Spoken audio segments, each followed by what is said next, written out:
family's annual reunion was exactly as suffocating as I remembered. Crystal chandeliers sparkled overhead in my aunt's oversized mansion, reflecting off designer dresses and expensive watches. The air was thick with the peculiar mix of expensive perfume and superiority that seemed to follow my relatives everywhere they went. I stood in the corner, watching my cousins compete for attention with stories of their latest achievements. My simple black dress, carefully chosen to help me blend into the background, felt like armor against their judgment. "Olivia," my Aunt Patricia's voice cut through the chatter. "I almost didn't see you there. Still working as a secretary, dear." I took a small sip of champagne, hiding my smile behind the glass. "Administrative assistant, actually." "Oh," she raised a perfectly manicured eyebrow. "Still at that little consulting firm? What was it called again?" "Summit Solutions," I replied quietly. My cousin Ethan, fresh from making partner at his father's law firm, couldn't resist joining in. "Come on, Liv. I could get you a real job. Something with actual career potential." I thought about the stack of contracts waiting for my signature back at my office. My real office, not the carefully maintained cover I showed the world. "I'm happy where I am, thanks." "Happy?" Aunt Patricia's laugh could have cut glass. "Darling, you're wasting your potential. Your cousins are all executives, partners, real business people, and you're still pushing paper for someone else. If only they knew that someone else was me." The story of how I built my empire in secret started 10 years ago, in this very house. I was fresh out of business school, armed with an MBA and a revolutionary idea for restructuring failing companies. I'd spent months perfecting my pitch, convinced that my family's vast business connections would help launch my career. Instead, they laughed. "Consulting?" Uncle Robert had scoffed. "Leave that to the big firms, girl. Join the family business. Start in the mailroom. Work your way up like everyone else." Everyone else meant my male cousins, of course. The Wilson family's idea of success was strictly defined and strictly controlled. They'd built their fortune through a network of companies, each headed by a carefully chosen male heir. Women were expected to marry well or take subordinate positions, nothing more. That night, I made 2 decisions that would change everything. First, I would build my own company without their help or knowledge. Second, I would make them regret every dismissive word. Summit Solutions began in a tiny office above a Chinese restaurant. My savings covered the rent, barely. But I had something more valuable than money. I understood how companies worked, how they failed, and most importantly, how to fix them. My first client was a small manufacturing firm on the verge of bankruptcy. The owner had been turned down by every major consulting firm in the city. I spent 3 months restructuring their operations, streamlining processes, and negotiating with creditors. 6 months later, they were profitable again. Word spread quietly through business circles about the mysterious consulting firm that could save dying companies. I hired carefully, choosing people who shared my vision and my discretion. Every employee signed ironclad NDAs. My name never appeared on any public documents. I was simply the CEO. As Summit Solutions grew, I maintained my cover as a low-level employee. I kept the tiny office above the restaurant, even as we expanded into a sleek downtown headquarters. When family members asked about my job, I described mundane administrative tasks, watching their eyes glaze over with disinterest. The deception wasn't just about pride, it was strategy. The Wilson family's business empire was built on acquiring struggling companies at rock-bottom prices. My firm's specialty was saving those same companies before they became vulnerable to hostile takeovers. We worked in the shadows, quietly thwarting my family's predatory practices while building our own success. Now, 10 years later, Summit Solutions was one of the most influential consulting firms in the industry. We had offices in 12 cities, a client list that included Fortune 500 companies, and a reputation for turning failing businesses into success stories. And not one of my smirking relatives had any idea. More champagne, dear. Aunt Patricia's voice yanked me back to the present.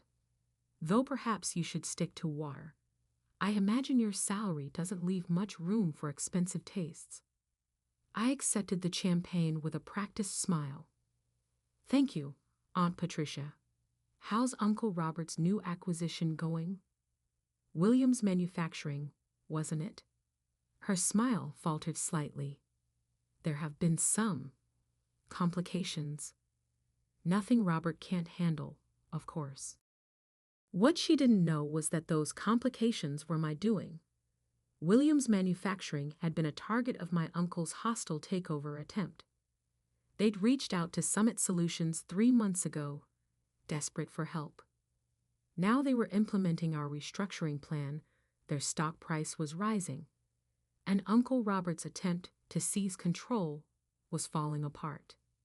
I heard they hired some consulting firm, my cousin Ethan added. Probably throwing good money after bad. Those consultants are all the same. Big promises, no results. I hid another smile. Summit Solutions' fee for saving Williams Manufacturing was more than Ethan would make in 5 years at his father's firm. Oh, which firm? Summit something, he waved dismissively. Nobody important. Dad says their CEO won't even show their face. Probably some trust fund kid playing at business. My phone buzzed in my clutch. A message from my actual assistant. Emergency meeting tomorrow, 9 a.m. Wilson Ventures representatives requesting merger discussion Williams Manufacturing. Urgent response needed. I scanned the message twice, realization dawning. They were finally admitting defeat with Williams Manufacturing. After failing to acquire the company, they were now seeking a merger, which would require approval from Williams' consulting firm. My firm. Tomorrow morning, my family would walk into a meeting expecting to strong-arm their way into a merger. Instead, they would find themselves facing the secretary they dismissed for the past decade, except I wouldn't be bringing coffee. I would be sitting at the head of the table. Everything all right, dear? Aunt Patricia asked, noticing my expression. I finished my champagne and gave her my brightest smile. Perfect, actually. I should head home. Early meeting tomorrow. Oh? Taking notes for someone important? Something like that. I replied, already planning what I would wear. Something exactly like that. The next morning, I stood in my private elevator, ascending to Summit Solutions' executive floor. Gone was the simple black dress from last night's reunion. Today, I wore a tailored channel suit in deep navy, a power color for a power move. My assistant, Maya, waited at the elevator doors with a tablet and knowing smile. The Wilson Ventures team arrived early, she reported as we walked. Your uncle seems particularly anxious to meet Summit's CEO. I'm sure he is. I checked my reflection in a glass wall. Perfect. Are they in the main conference room? Yes, along with Mr. Harrison from Williams Manufacturing. Maya's eyes sparkled with anticipation. Your cousin Ethan is there too. Apparently, he insisted on handling the legal aspects personally. I smiled, remembering Ethan's condescending offer of a real job just yesterday. Who else from the family? Your Aunt Patricia came as moral support, though she's not officially part of the meeting. And your cousin James, he's representing Wilson Ventures' finance department. A perfect audience. I checked my watch. 8:57 a.m. Had they been served coffee? Your aunt complained that there was no one to serve it. Maya's grin widened. I told them the administrative assistant would be in shortly. I almost laughed. For 10 years, I'd played the role of invisible support staff whenever family members visited the office. They never looked closely at the quiet woman who brought their coffee or took their coats. It had been the perfect cover. "Give me 2 minutes," I said, "then bring in the contracts." I could hear voices through the conference room's heavy doors. My uncle's authoritative tone, Aunt Patricia's sharp laugh, Ethan's smug commentary. Taking a deep breath, I pushed the doors open. The conversation stopped abruptly. My uncle sat at one end of the long table, apparently having assumed the power position. Ethan and James flanked him, both in expensive suits that screamed family money. Aunt Patricia perched nearby, examining her manicure with practiced disinterest. Mr. Harrison from Williams Manufacturing sat alone on the other side, looking uncomfortable. Finally, Aunt Patricia sighed. "We've been waiting for coffee for." She stopped, really looking at me for the first time. "Olivia? What are you wearing? And why aren't you carrying coffee?" I walked calmly to the head of the table, the seat directly opposite Uncle Robert. "I don't serve coffee anymore, Aunt Patricia. In fact, I never really did." "What is this?" Uncle Robert demanded. "Where is Summit's CEO? We were promised a meeting with the actual decision maker." "You have been." I sat down, enjoying the confusion on their faces. "I am the CEO of Summit Solutions. I have been since I founded the company 10 years ago." The silence that followed was deafening. Ethan's mouth opened and closed like a fish out of water. James dropped his pen. Aunt Patricia's perfectly maintained composure cracked. Uncle Robert recovered first, his face reddening. "This is absurd. You're a secretary." "No," I said calmly. "That was a cover. A very effective one, apparently, since none of you ever looked past it. You were so convinced I couldn't be successful that you never noticed I already was." Maya chose that moment to enter with a stack of contracts. She distributed them efficiently, then took her place standing behind my chair. "These documents," I continued, "outline the terms under which Summit Solutions will consider approving the merger between Wilson Ventures and Williams Manufacturing." "Consider approving?" Ethan sputtered. "You can't be serious. This is a joke, right? Some kind of elaborate prank?" I pulled out my phone and projected Summit's latest financial statements onto the wall screen. Summit Solutions currently manages over $12 billion in client assets. We have a 94% success rate in corporate restructuring, and our approval is required for any major changes to Williams Manufacturing's business structure. I smiled at my stunned relatives. "Does that look like a joke to you?" "This is impossible," Aunt Patricia whispered. "You're nothing. You've always been nothing." "That's exactly what you were meant to think." I turned to Mr. Harrison. "Would you like to explain to my family why you chose Summit Solutions over Wilson Ventures' original offer?" Mr. Harrison straightened in his chair. "Summit's reputation is unparalleled. When Wilson Ventures attempted their hostile takeover, Summit's restructuring plan saved our company. We've increased profits by 47% since implementing their strategies." "Restructuring plan?" James looked like he might faint. "The plan that destroyed our acquisition attempt. That was you, among others." I began listing cases on my fingers. Peterson Electronics, which you tried to acquire last year. Maritime Shipping, which you underbid on last quarter. The Davidson Group, which mysteriously recovered just before you could buy them out. I leaned forward. "For 10 years, I've been quietly undermining every predatory acquisition attempt your company has made. Uncle Robert's face had turned an alarming shade of purple. You deliberately sabotaged family business. No, I corrected. I built my own business, one that helps companies survive instead of devouring them for parts. The fact that it interfered with your plans was just karmic bonus. This is ridiculous, Ethan declared, standing up. I'm calling our lawyers. Sit down, Ethan. My voice carried an authority that made him freeze. You really should read those contracts in front of you, the ones your firm spent months trying to secure for this meeting. I watched realization dawn on his face. That's right. Your law firm's biggest client this year. That was me too. Maya stepped forward with another document. This is a summary of Summit's current market position and liquid assets. You'll note that we're now in a position to acquire controlling interest in Wilson Ventures if we choose. The room erupted in chaos. Aunt Patricia was practically hyperventilating. James was frantically checking the numbers on his phone. Ethan had collapsed back into his chair, looking shell-shocked.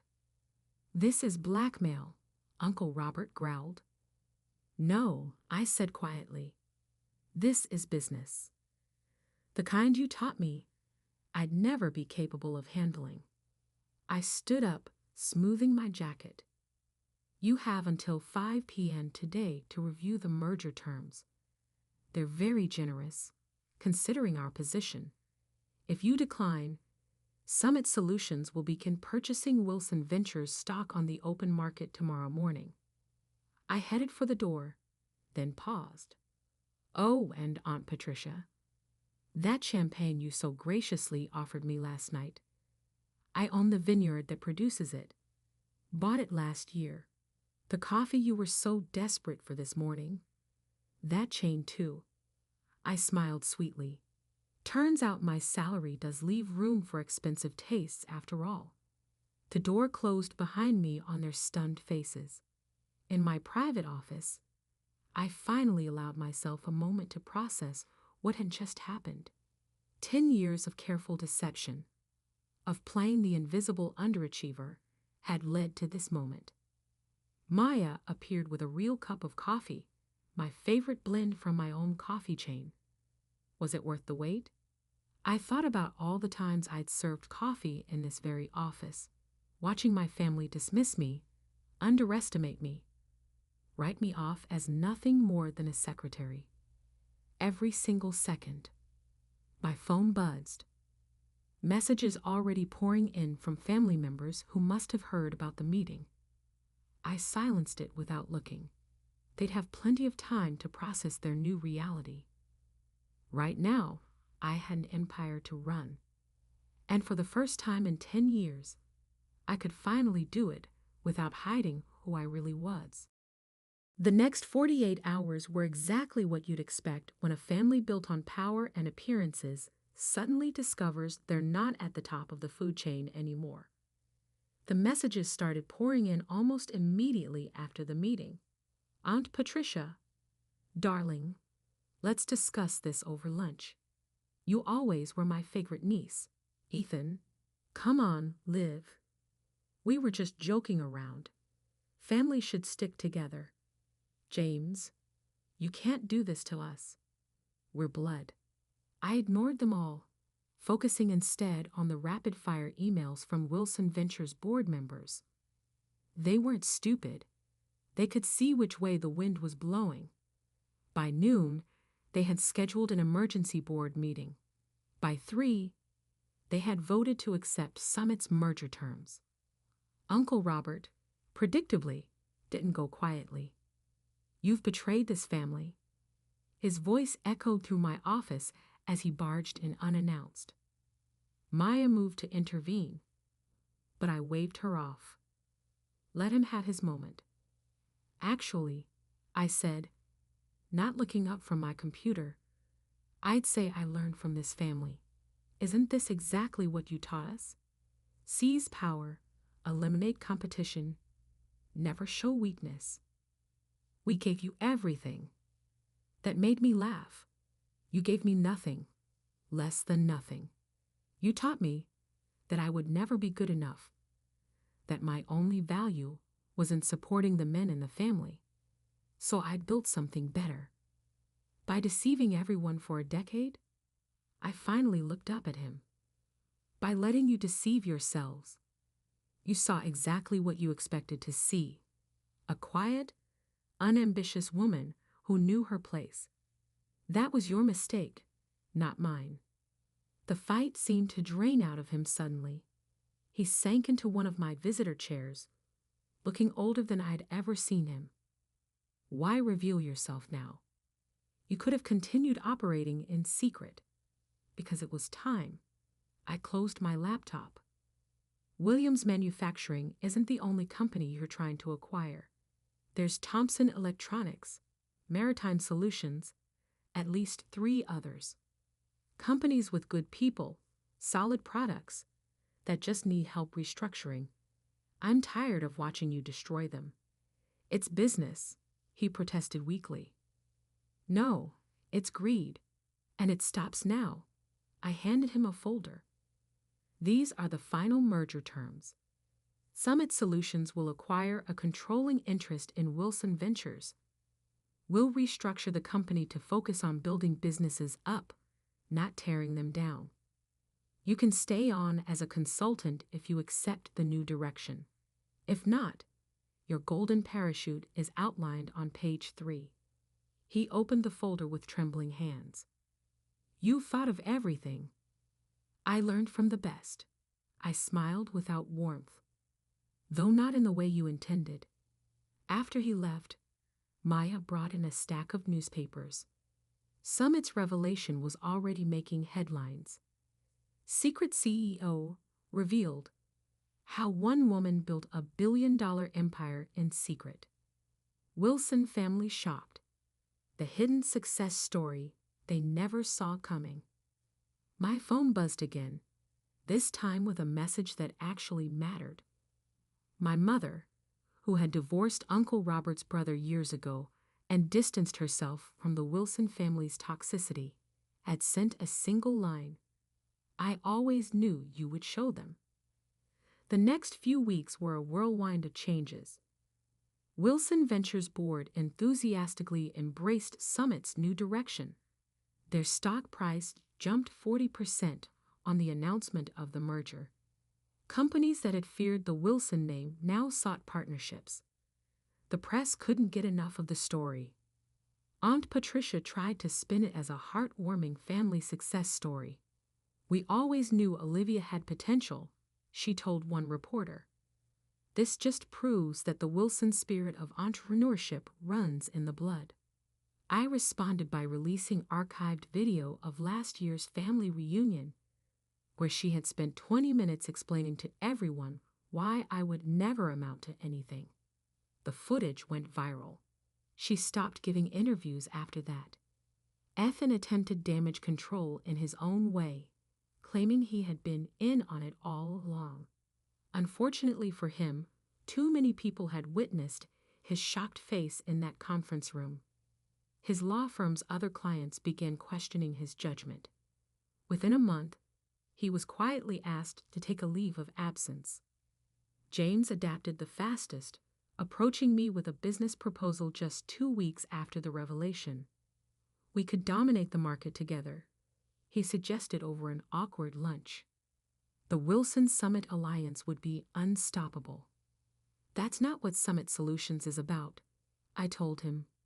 We don't dominate, we elevate. The real changes came in the quieter moments.